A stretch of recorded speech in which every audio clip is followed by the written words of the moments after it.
Sì, ora come ti dicevo, mi sono trovato a Venere con un amico a bere una roba. Sì, una, vecchio, sono diventato una persona responsabile. Beh, cosa è successo? Perché sei andato via, Luce?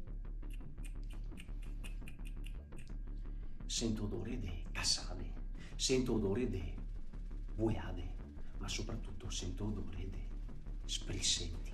Ma ti chi sarisito adesso? Fabrizio Corona?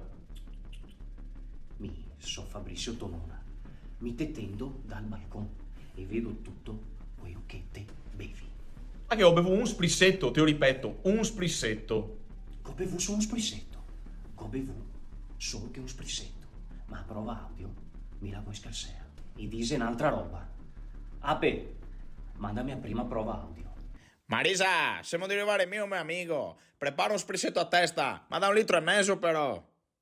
Va bene, sarà stato 1,5 litri, ma perché a volta che bevevo un sprissetto, è una roba occasionale. Che a volte occasionale un sprissetto al venere di sera. Ma questo non sai quel che mi dice. E a seconda prova audio. Ape, manda a seconda prova audio. Marisa, mi raccomando, che sprissetto da 1,5 litri, che deve essere come quello che ti mi fai tutti i giorni da 4 anni a sta parte. Sì, ma al giorno di un quo, anche con l'intelligenza artificiale, i modifica la voce come chi vuoi. Cosa che ne so mica se è un audio mio veramente quelli. Certo, potrebbe essere intelligenza artificiale. D'altronde la tecnologia fa passi da gigante. Ma secondo me, qua che c'è un busiaro, qua che c'è un Lazzaro.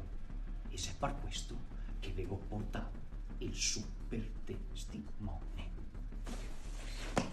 Ah, sì, venerdì sera ero con Mario, tutta in sera a imbriagarsi.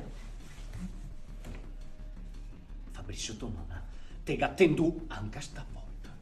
Vabbè. Ciao ragazzi, mi... Oh, via. Mi te sgamo subito se te fai il Lazzaro. Sono Fabrizio Tonona e te tendo dal balcone.